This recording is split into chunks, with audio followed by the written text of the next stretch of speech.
Bienvenue dans Eau de Vie, le podcast qui vous emmène à la découverte de l'univers des spiritueux, des vins et du monde de la boisson en général. Je m'appelle Constance et je suis la cofondatrice de Speakeasy, un média qui vous emmène explorer les actualités de ces univers passionnants. Dans Eau de Vie, on part à la rencontre de celles et ceux qui imaginent ce que nous buvons. On parlera histoire, savoir-faire, terroir, création ou encore passion pour en apprendre plus sur ce qui se trouve au fond de notre verre. Mais juste avant de vous laisser avec l'épisode du jour, pensez à vous abonner et à laisser une note plus un avis sur Apple Podcast. C'est la plus belle des récompenses pour toutes les heures de travail effectuées chaque semaine. Bonne écoute!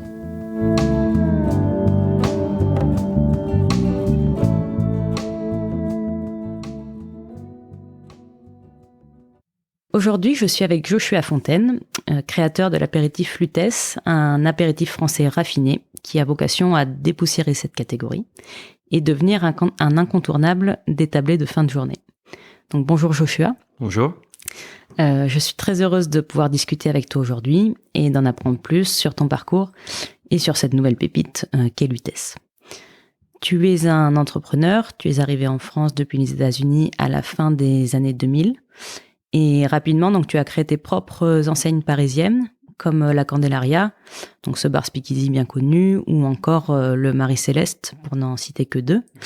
Comment as-tu découvert le monde des cocktails et des spiritueux ? C'est un long parcours qui a commencé dès mon premier boulot quand j'avais 15 ans. Où j'ai commencé à travailler dans le resto du coin à côté de chez mes parents parce que c'était le seul endroit accessible à pied ou à vélo pour travailler.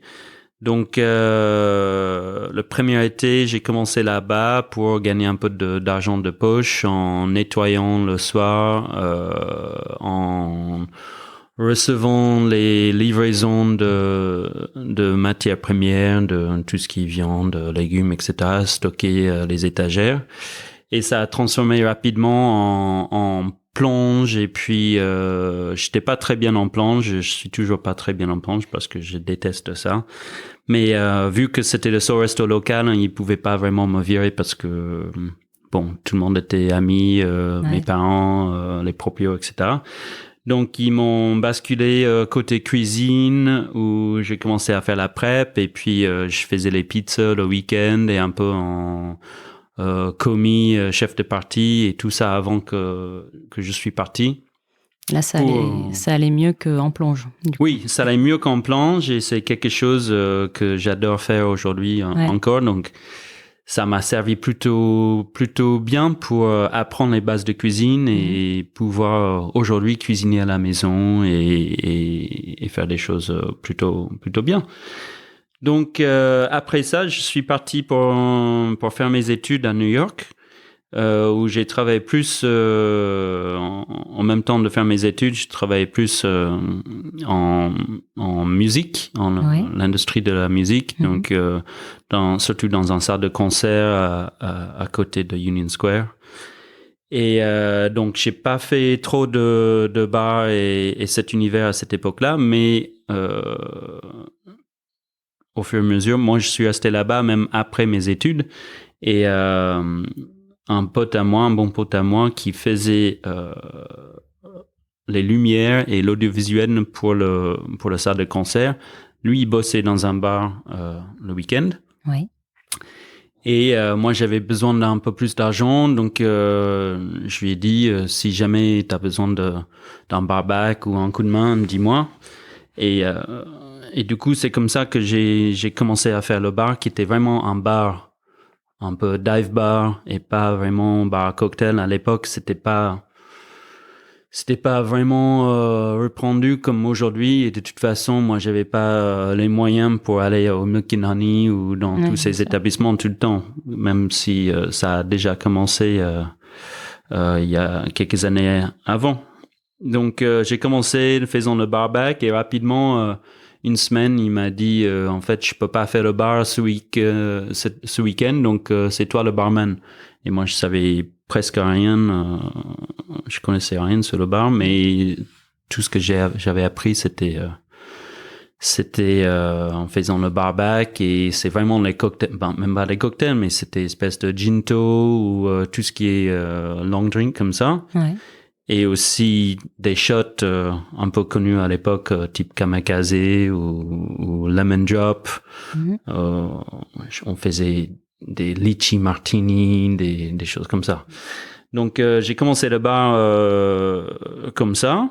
Et j'ai fait ça pendant plusieurs années. Puis, je m'intéressais au vin aussi. Donc, j'ai pris un boulot en tant que caviste. Donc, je faisais quelques années de caviste la journée, le bar le soir. Et j'ai bougé dans quelques autres bars du groupe qui étaient un peu plus cocktail, mais rien qui est connu sur la scène mondiale. Oui. Et voilà. Et puis, quand j'ai déménagé en France en 2008 pour reprendre mes études, pour faire un master, en politique, c'était rien à voir avec l'industrie. Encore une fois, pour faire l'argent de poche, j'ai pris un boulot le week-end, mais cette fois-ci, c'était à l'Experimental Cocktail Club. Et c'est là où j'étais embauché assez rapidement et j'ai rencontré mon futur business partner, Karina, avec qui on s'est lancé quelques années plus tard, Candelaria. Et c'est là où tu as vraiment appris l'art du cocktail ou tu savais déjà? J'avais déjà, en faisant quelques autres bars à New York, je m'intéressais comme ça et j'ai appris des cocktails. J'avais des bases des classiques et je savais toutes les techniques un peu classiques, shaker, stirrer, machin. Ça, c'était pas très difficile. Et puis, à l'expérimental, on faisait que ça. Donc, les bars où j'ai travaillé à New York, c'était peut-être un tiers des cocktails et le reste c'était bière et shots et des choses comme ça, des whisky. Mais après, en venant ici à l'expérimental, ils ont fait le choix à l'époque de ne pas servir du vin et pas beaucoup de bière, surtout pour inciter les gens de prendre des cocktails. C'était le tout début de l'expérimental quand tu es arrivé? Oui, ça c'était donc je suis arrivé en 2008. Je pense qu'ils sont ouverts en 2007, peut-être fin 2007. Et moi, j'ai commencé fin 2008, début 2009, quoi. Donc oui, au début, et Karine était leur première employée, en fait. D'accord, donc, et elle était la gérante du bar à l'époque. Et c'était le début un peu des cocktails en France, enfin de la tendance des cocktails. De la renaissance des cocktails en France, bien sûr, oui. Les cocktails, ils ont une grande tradition avec Harry's Bar et des bars d'hôtel et tout ça, mais c'était vraiment la démocratisation des cocktails, le renouveau avec le choix de produits, si c'est des spiritueux, c'est des spiritueux plutôt craft ou intéressants au moins, et puis les jus frais, les jus pressés, les sirops faits maison, etc. Ok. Et tu avais choisi de venir en France. Est-ce que c'était le côté terrasse, bar et convivialité qui te plaisait ou au départ c'était vraiment juste pour tes études? Pour Paris, non, pas forcément. Ça joue une rôle, bien sûr, parce que ça fait partie de Paris. Mais non, au début, c'était juste parce que j'ai vécu 10 ans à New York et je voulais changer un peu d'air et sortir des États-Unis un peu. Mais l'idée à la base, c'était de faire 2 ans peut-être d'études et puis aller ailleurs. Et donc là, ça fait 15 ans que je suis là, donc ça a duré un peu plus que prévu. Mais c'était juste parce que j'ai pris des cours de français à l'Alliance française à New York et je me suis dit, ça serait bien de partir des États-Unis un peu et voir autre chose et aussi plus ou moins bien apprendre une deuxième langue. Ouais, ok. Voilà. C'est plutôt réussi apparemment. Oui. Et en fait, mon premier voyage quand j'étais jeune avec mes parents à l'international, c'était en France. D'accord. Et là, tu as prévu de rester encore un moment, j'imagine. Oui, j'ai pas d'idée de partir pour le moment. Et c'est en observant les Parisiens que t'es venue cette idée de créer un apéritif? Après, c'était vraiment une découverte un peu de cette culture d'apéritif à la française. Bon, on peut dire façon européenne un peu en comptant Italie ou quelques autres pays. Ouais. Mais vraiment, j'ai découvert l'apéritif que je connaissais pas du tout en venant en France. Quand les gens disent ouais, on prend un apéro, ok, c'est quoi ça et tout, et c'est un gros contraste de cette même créneau d'horaire dans les pays anglophones où c'est plus un happy hour et l'idée c'est un peu la même chose mais pas du tout au même temps parce que l'idée c'est de boire moins cher et peut-être plus rapidement pour avoir des effets d'alcool pour moins cher que si on sort plus tard. Oui. Mais c'est pas du tout l'idée de l'apéritif et c'est pas là d'où ça vient quoi. C'est pas des heures économiques à la base, c'est plus convivial et amical. Donc c'est ça ce qui m'intéressait et je trouvais j'aime bien l'apéro comme tout le monde. Et je trouvais que il y avait pas vraiment un nouveau produit qui plaisait à la, je veux pas dire la jeune génération parce que je suis plus jeune, mais en tout cas les consommateurs plus jeunes qui sont en train de consommer plutôt les boissons italiennes malgré l'héritage des boissons apéritifs françaises. C'est plutôt, la génération des personnes qui sortent dans les bars actuellement, quoi. Oui, ouais. Oui, voilà. Donc, on a des vieilles marques qui sont toujours là, mais qui sont pas vraiment appréciées par le grand public, à mon avis, comme ils étaient avant. Oui. Même si, en tant que barman ou des gens du monde de la restauration, on tient à cœur à ces marques. Mais il faut avoir des connaissances un peu plus pointues. Oui, voilà. Et les goûts n'ont pas vraiment évolué avec le temps non plus. Et c'est des marques qui ont été créées il y a des dizaines, voire des centaines d'années. Donc c'est normal que les recettes ne sont plus vraiment au goût du jour. Ouais. Donc je voulais faire quelque chose comme moi j'aimerais bien. Quelque chose que j'aurais bien aimé boire, naturel dans la recette, un peu herbacé, un peu amer mais pas trop, un peu doux mais pas trop, dans un packaging un peu écolo et voilà, pour être un peu dans l'air du temps. Et de quels apéritifs historiques tu t'es inspiré pour créer Lutèce ? Je me suis pas trop inspiré par des recettes historiques. C'est pas une vieille recette que j'avais trouvée quelque part. C'est à l'origine, on a fait une grande recherche. J'ai fait une grande recherche de plantes indigènes de France, même Île-de-France, comestibles. Mais on se rend compte assez rapidement que il y a pas beaucoup de plantes comestibles avec des goûts vraiment prononcés ou intéressants. Il y en a beaucoup qui sont la roquette ou juste la salade, quoi. Ce qui est pas mauvais, mais peut-être pas pour un apéritif. Donc il fallait élargir un peu la recherche.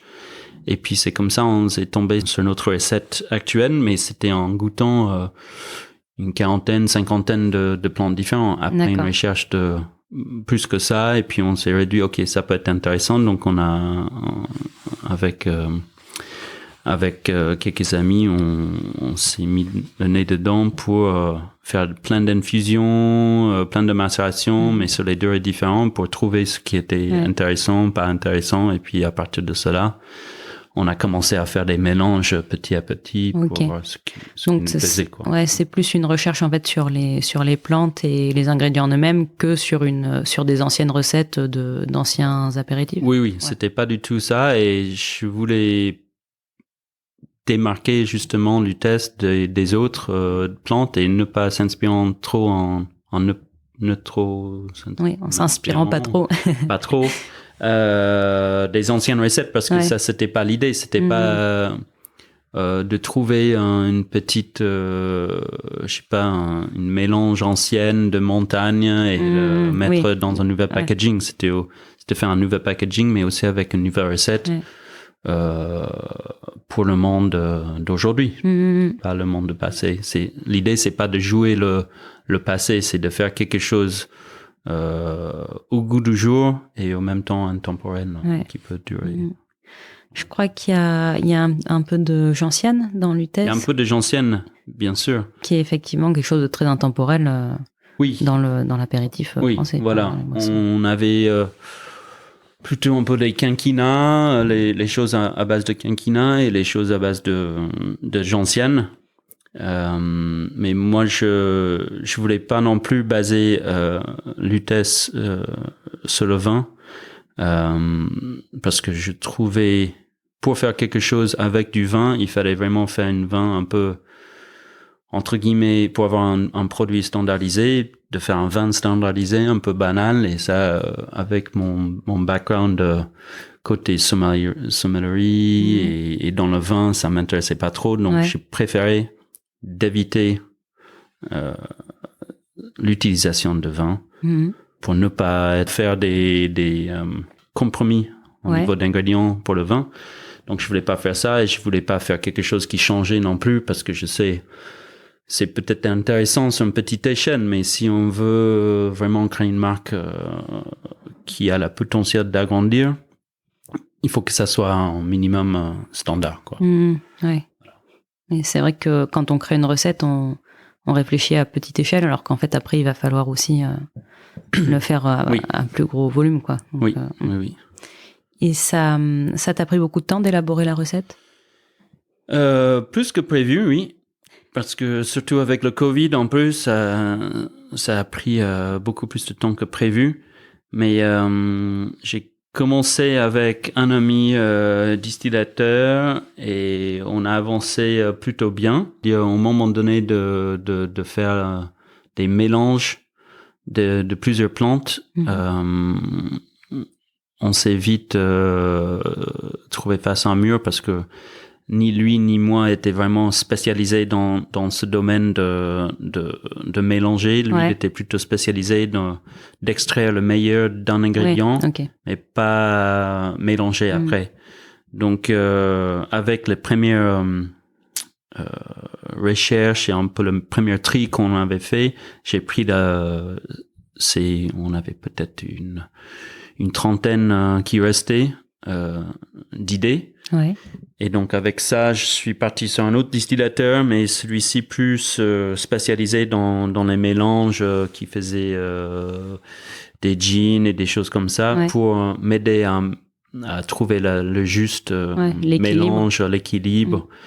Et bien évidemment, il faut tenir en compte les coûts et l'approvisionnement et tout ça en même temps. Donc, on peut pas faire tout et n'importe quoi parce qu'à la fin, on va se retrouver avec un produit qui n'est pas du tout réalisable. Il n'y a pas un marché, c'est trop cher. Donc, de prendre tout ça en compte en même temps, c'était vraiment une aide pour me dire, OK, déjà, il faut sur 30, il faut qu'on écarte 10 parce que de toute façon, ça va pas être possible économiquement. Donc, tout ça, c'était un aide pour me garder les pieds sur terre, être un peu réaliste sur le projet aussi. D'accord. Et il y a beaucoup les ingrédients sont distillés dans la recette? Oui. Tout sauf la gentiane. La gentiane, c'est qu'une macération. Mais comme vous savez, la gentiane, c'est tellement fort que bien sûr. C'est vraiment quelques jours et c'est quelques gouttes, sinon ça prend le dessus très rapidement. Donc pour le reste, on a du laurier, tilleul, baie rose, graines de coriandre, graines de fenouil, citron entier, et tout ça c'est macéré séparément pour plus ou moins longtemps et puis redistillé et assemblé avant d'être mis en bouteille. Il y a aussi des ingrédients qui proviennent de la cuisine, de la gastronomie. Oui, qu'on trouve beaucoup dans la gastronomie française, évidemment. Donc ça, j'aimais bien ce lien aussi. C'est un chouette clin d'œil, Voilà. Ok. Et d'utiliser la gentiane comme amertume, c'est vraiment c'est aussi les petits clins d'œil comme ça vers les recettes de passé, mais qui sont pas vraiment... Oui, qui sont plus... passées, quoi. Ouais, c'est pas juste une gentienne qui est le classique, c'est de faire un liqueur de gentienne. Ce que j'aime bien aussi, mais Lutèce n'est pas du tout là. Ouais, bien sûr. C'est une gentienne travailler, une gentienne plus, ou je sais pas.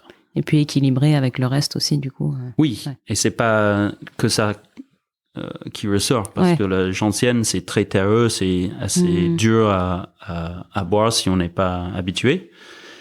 Et du coup, on peut dire que ça peut initier les gens pour peut-être ensuite aller plus loin dans ces types de produits. D'apéritifs, ouais. D'accord. Et où est produit Lutèce aujourd'hui? Aujourd'hui, c'est produit à Cognac, parce qu'ils sont un peu le spécialiste. Bon, il y a beaucoup de spécialistes de distillation en France, mais parmi les meilleurs, on se trouve à Cognac. Et c'est aussi les spécialistes des mélanges, quoi, assemblage. Donc aujourd'hui, c'est produit à Cognac. L'idée à terme, si on a du succès, c'est de se rapprocher de Paris, voire faire la distillerie à Paris. Mais j'ai pas les moyens financiers pour le moment. Donc ça serait une fois que si on commence à voir que il y a du succès, ça serait un des levées de fonds plus tard. Ouais, ce serait super. Puis j'imagine que tu en profiterais aussi pour en faire un lieu d'accueil du public. Bien sûr, bien sûr. Non, ça c'était un peu le rêve de départ. C'était de tout faire à Paris, avoir un petit bar, d'accueillir des gens pour faire les événements, pour accueillir des guest barman du monde entier, etc. Mais bon, je garde ça pour plus tard. Bah, tu as déjà une bonne expérience dans le domaine avec les bars que tu as créés à Paris. Donc, oui, ça serait plus... c'est plus les licences de distillerie qui sont plus difficiles que le reste. Et donc, tu as voulu créer un produit moderne et responsable. Donc, les étiquettes et les bouteilles sont réalisées en matière recyclée. Oui. Donc, la bouteille est sur mesure, mais à partir de 100% de verre recyclé. L'étiquette aussi, la bouteille est faite c'est une société qui spécialise dedans en Espagne. Les étiquettes sont faites en France à côté de Cognac, en fait. Et ça, c'est à partir de papier 100% recyclé avec des encres végétaux. Aussi le carton d'envoi, quand on achète un carton de 6, c'est 100% recyclé aussi.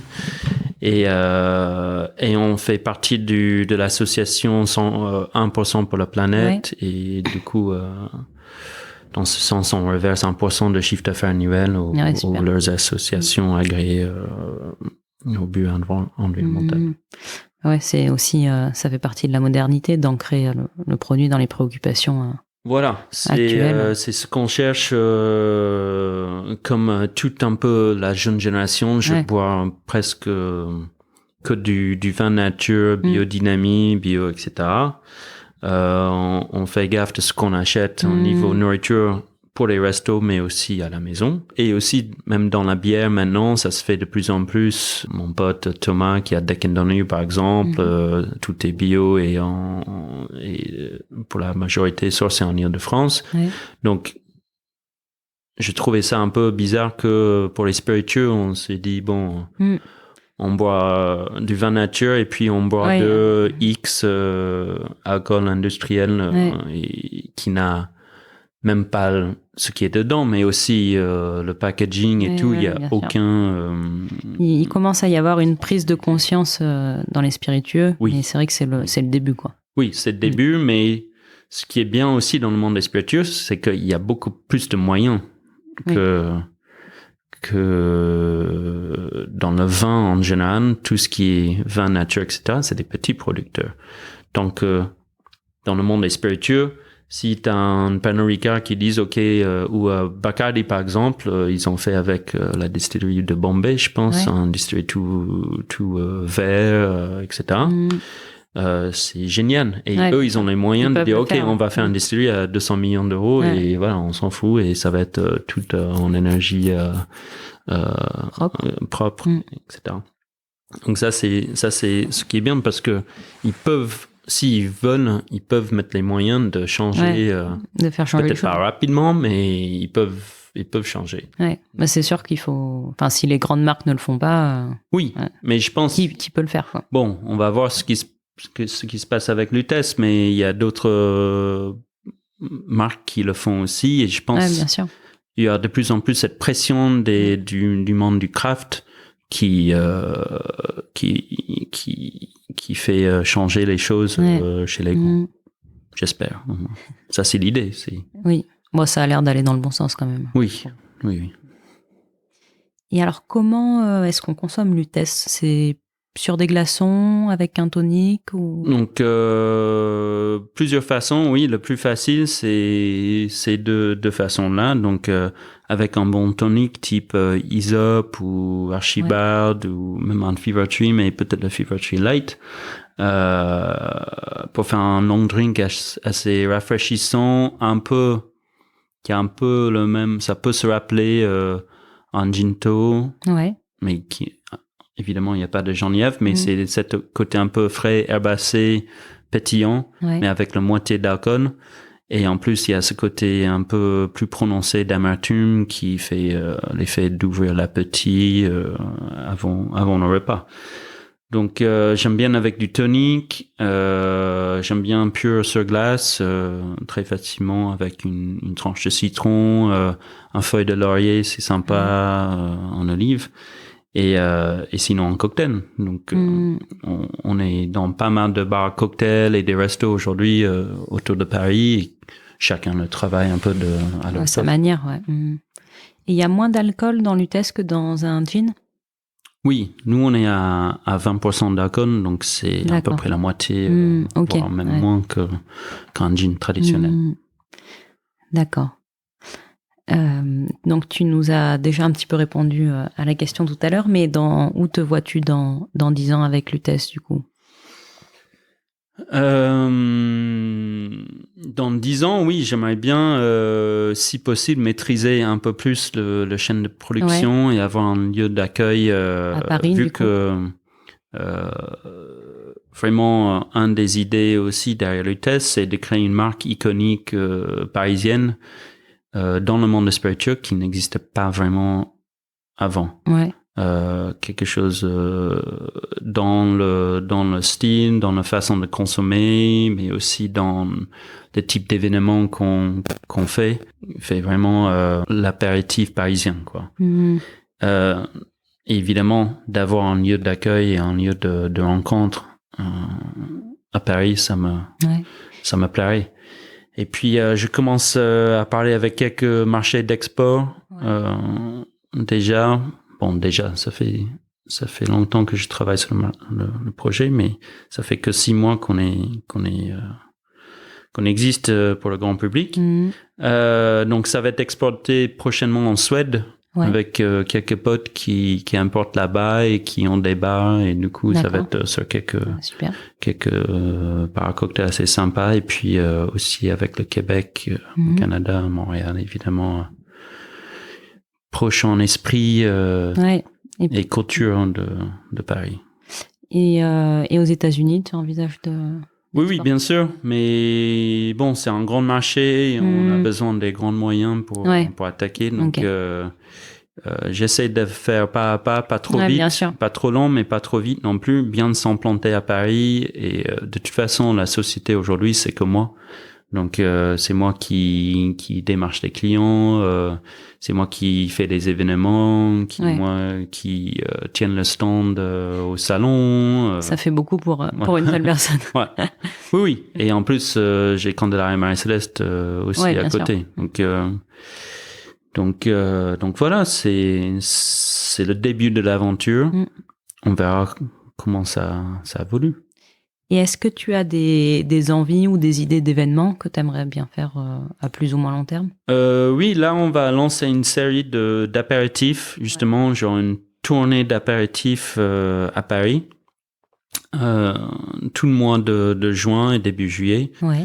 Donc, le premier, c'est le 8 juin à l'Étincelle.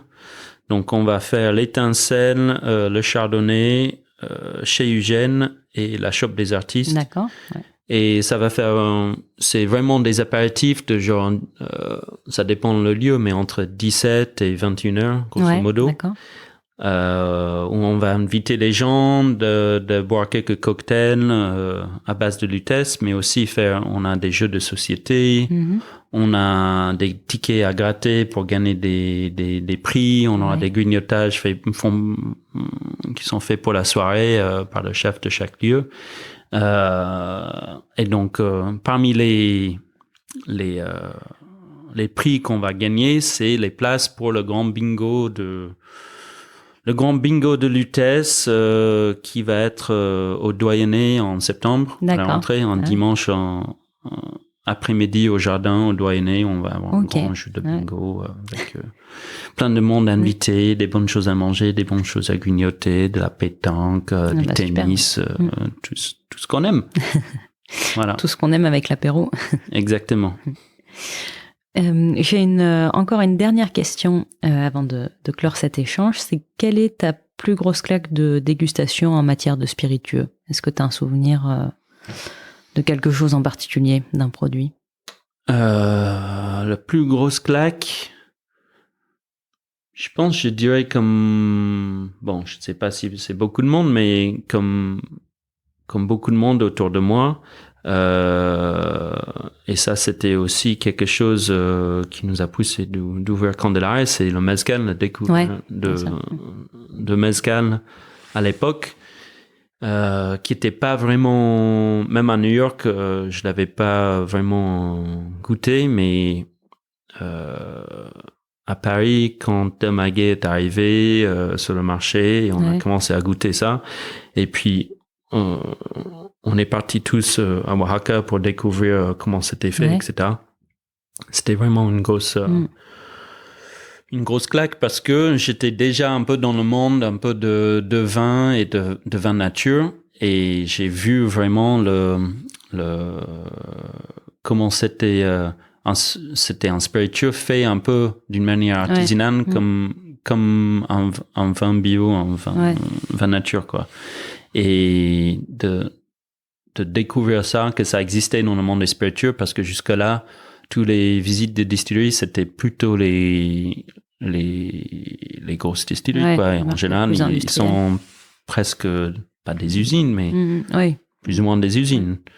Et c'est c'est fait d'une manière très à grosse échelle, de voir quelque chose qui était fait à la main, et en plus de pouvoir rencontrer des gens qui faisaient ça vraiment pendant des générations, et voir plusieurs générations travailler ensemble. Malheureusement, c'est bien pour les gens qui produisent. Mais bon, ça a commencé à changer et ça va suivre, évidemment, ça suit le chemin de Tequila. Mais victime de son succès. Un peu, mais il y a plein d'artisans qui existent toujours, et mais en espérant que les fruits de tout cet travail va aux producteurs et pas juste aux industriels à l'export. Ok. Eh ben merci beaucoup Joshua pour cet échange. C'était donc très intéressant de découvrir ta vision de l'apéritif et la façon dont tu veux le transmettre à travers Lutèce. Donc merci beaucoup, et pour les auditeurs d'Eau-de-Vie, je vous dis à très vite pour un nouvel épisode. Merci beaucoup.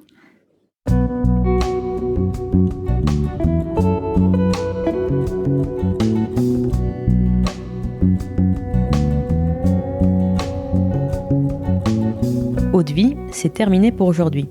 Enfin presque. Si vous avez aimé cet épisode, pensez à noter Eau-de-Vie 5 étoiles sur Apple Podcast avec un petit commentaire pour nous encourager. C'est ce qui nous aide à gagner en visibilité et nous encourage à produire toujours plus d'épisodes. Enfin, si vous souhaitez en apprendre plus sur l'univers des vins, des spiritueux et du monde de la boisson en général, rejoignez-nous sur Speakeasy, le lien est dans la description. Merci encore et à la semaine prochaine.